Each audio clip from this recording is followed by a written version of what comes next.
Hey, this is Eternal King here, bringing you another LOR video today. So I wanted to do a discussion video following kind of the success of my revival of Azir Aurelia. Not a dead deck by any means, but it was kind of winning 51% into um, a lot of the Eddy decks that had kind of run over Eternal as a format, with there being like something like 5 Eddy decks that were highly popular. And so using a countdown card to kind of counteract that seemed very, very good. Now, specifically what I want to talk about in this video is that I think that the tech surrounding these countdown cards is essentially infinite. If you go to Runeterra AR right now, most of what people are brewing are countdown decks. For good reason. For a very, very good reason. And specifically, again, I call them countdown cards, but really they're story cards is the new landmark type. So basically everything that people are building right now are story decks, and for good reason. And essentially that, up until now, these stories have been grossly underestimated in terms of their evaluations. First thing that kind of threw people off, I think, is the epic tag. So typically epic cards in LOR haven't been very good. It's about 50-50, right? Like either an epic card is amazing and it's a staple card, or it's a complete garbage fire. And so like for the longest time people would just joke that like, oh, it's a new epic card, it's bad. So I think that was the first thing working against stories and the story mechanic in general, in terms of people evaluating it poorly, and having no idea how to properly evaluate it.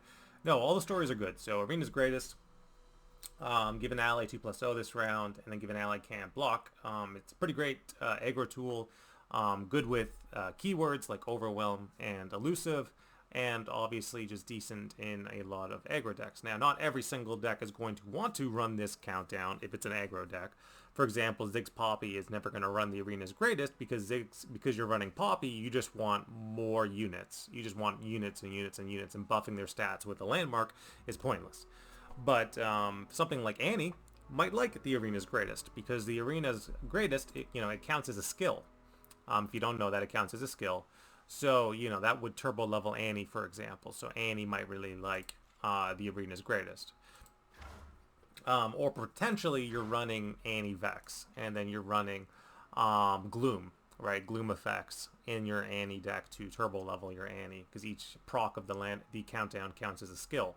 There's infinite tech with that. There's so many opportunities. And in fact, I think I would have liked to have seen landmarks move in this direction earlier in the game's life cycle, but it's nice to see that happening now. You think about the way landmarks have functioned in this game, dating back to Shurima, the Shurima's release. They were all just countdown landmarks. They just do their thing automatically. This is the first time where landmarks actually get interaction from the player, and you get some decision making as well from the player.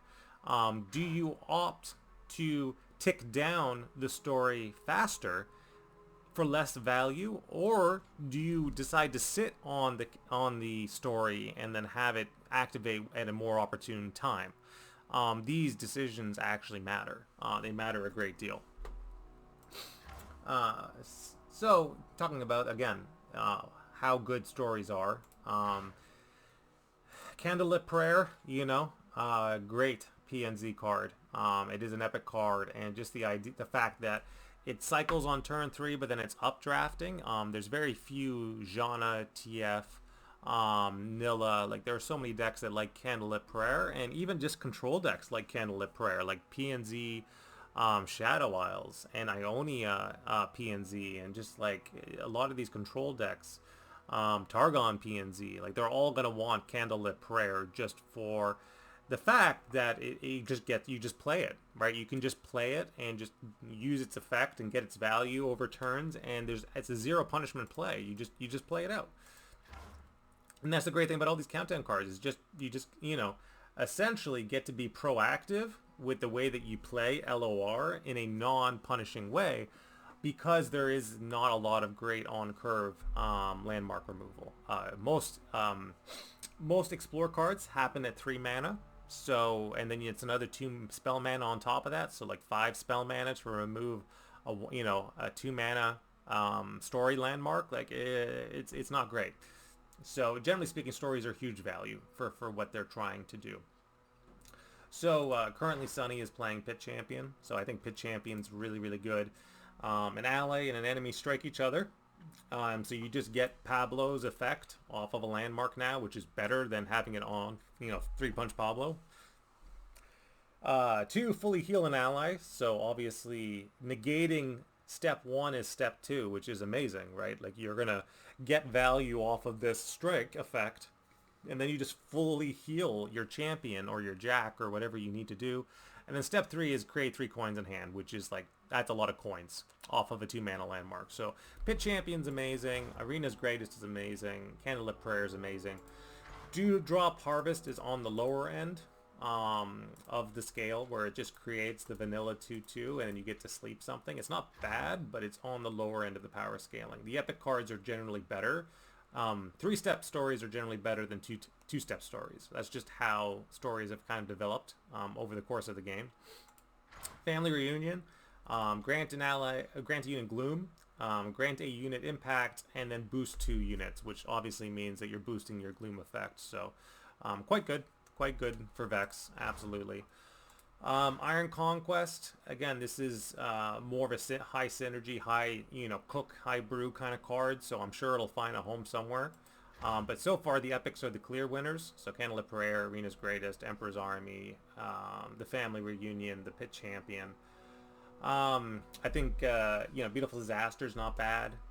But again, this one's a little more cook heavy. So some of this, as you kind of get up, in mana cost, the applications are slightly more specific. Rootbound Path is amazing. It's just there's very few Ionia decks that won't want to run a Rootbound Path in terms of drawing 2 cards at 4 mana and then also reducing all the mana cost of all the cards in your hand for 1 round. Petricite Hall, being a skill effect, 4 mana, capture a unit. Step 2, Curse with Suppression, and Step 3, obliterate all captured, all units or all cards captured by allies. Also very, very good. So overall, I would say that stories are a very positive direction. LOR can move in terms of skill expression, but no, like it's not Eddy, right? Eddy was the opposite. If a if a story card is the highest skill expression imaginable, Elder Dragon is the lowest skill expression imaginable. With his aspect of the dragon, basically you just put any 6-drops you want in my deck, and then any region combination, any region you want to use to stall until then, it's up to you. Do you want to stall in Freljord? Do you want to stall in Demacia? Do you want to stall in Shreema? Do you want to stall in Shadow Isles? It really doesn't matter, because at the end of the day, Eddy does the exact same thing in every single deck, and there's absolutely 0 skill expression in Eddy decks beyond your ability to stall till turn 6. So, I understand that, a lot of people might not be as fond of the new expansion as the last one, but if Morgana and Eddy are just autopilot decks and autopilot champions in terms of what they do, emphasizing play effects, then the new expansion is the opposite of that. All the new champions are basically below curve in terms of power for the most part, in terms of the Eternal format anyway. And the real sleeper cards are these new story cards. I think the real power in this set is basically this. This is where the power is. And the good players, the brewers, the ones that have like flexibility in terms of their play ability, will be able to optimize these cards for what they can do, and be the best players they can be in LOR. And then the Eddy players will look at this and be like, I don't understand what these cards are, I don't know why they're good, and I don't know why anyone would ever play them. Well, you play Emperor's Army because it's literally +2 to all tokens on an attack phase in a token-based deck. You play Candlelit Prayer because it's unconditional draw at 2 mana in PNZ, which PNZ has never had before. You play, again, Arena's Greatest because there's a lot of reasons why you would want to have almost 2 Elixirs of Wraths over 2 turns, plus a can't block effect, especially in an elusive spam deck. So like all of these cards, there are good incentives for wanting to run them, and they're almost like mini champions in terms of the fact that like everybody is building for these these story cards right now. because it's slowly becoming apparent how mind-breaking they are in terms of the new patterns they open up in terms of skill expression, basically, where it's just low commitment. Previously, if you wanted to play a low commitment card, you would basically be forced into playing nothing cards like Fading Icon, right? Playing Fading Icon, playing Elise, playing Minion, playing draw, so like any of the free draws, so like the sentries, right? So like that's the way you would have to play low commitment before, and it was kind of boring and creature based and just like spam the board with junk. But now you have these new story cards which are low commitment plays that are high synergy, and that's just really, really cool that you have low commitment high synergy plays that are this game breakingly powerful in the epic slot. Not in the way that Eddy is, where it's just like I jam the most beef and you'll never have another card that jams more beef than Eddy. Like Eddy will always be the biggest. He is the biggest champion in per mana, and he plays the biggest 6-drops. And he makes everything else bigger in his deck. And there's plenty of effective strategies to stall to the point in the game where that's relevant. But these cards are 2-mana plays that are high synergy, low commitment, and can absolutely be game-breaking in terms of the value they represent with 0 stats attached. And that's a really cool thing. So I think I'm going to call this video the final countdown, and I'll probably be, I'm really looking forward to seeing how the story, meta develops. It's going to be the story off meta. Like, it's not going to be a story meta because they're too hard to play and they're too skill intensive for anyone to use them properly for them to be meta. But the off meta story play is going to be huge. And already, like I said, I've been utilizing the Emperor's Army to great effect. Sunny's been using Pit Champion to great effect, and then there's just going to be more and more tech that comes out around these cards as time goes by. This is Eternal King, signing out.